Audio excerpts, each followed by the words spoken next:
നവി മുംബൈയിലുണ്ടായ തീപിടുത്തത്തിൽ 3 മലയാളികൾ ഉൾപ്പെടെ 4 പേർ മരിച്ചു.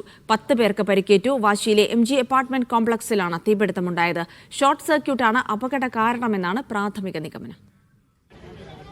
വാശിയിലെ MG കോംപ്ലക്സിലെ റഹേജ റെസിഡൻസിയുടെ ബി വിംഗിലാണ് രാത്രി 12:40 തീപിടുത്തമുണ്ടായത്.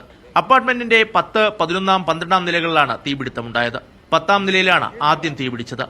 പിന്നീട് അത് മുകൾ നിലകളിലേക്ക് പടരുകയായിരുന്നു. 12ാം നിലയിൽ താമസിച്ചിരുന്ന തിരുവനന്തപുരം ആറ്റിങ്ങൽ സ്വദേശികളായ സുന്ദർ ബാലകൃഷ്ണൻ, ഭാര്യ പൂജ രാജൻ, ഇവരുടെ 6 വയസ്സുള്ള മകളായ ദേവിക സുന്ദർ ബാലകൃഷ്ണൻ എന്നിവരാണ് മരിച്ചത്. ഷോർട്ട് സർക്യൂട്ട് മൂലം AC കംപ്രസർ പൊട്ടിത്തെറിച്ചതാണ് അപകട കാരണമെന്ന് പ്രാഥമിക നിഗമനം. മൃതദേഹങ്ങൾ നിലവിൽ നവി മുംബൈയിലെ മുനിസിപ്പൽ ഹോസ്പിറ്റലിൽ സൂക്ഷിച്ചിരിക്കുകയാണ്. പോസ്റ്റ്മോർട്ടം നടപടികൾക്ക് ശേഷം വൈകുന്നേരം നവി മുംബൈയിൽ തന്നെ സംസ്കാര ചടങ്ങുകൾ നടക്കുമെന്ന് ബന്ധുക്കൾ അറിയിച്ചു. മീഡിയ 1, ഡൽഹി.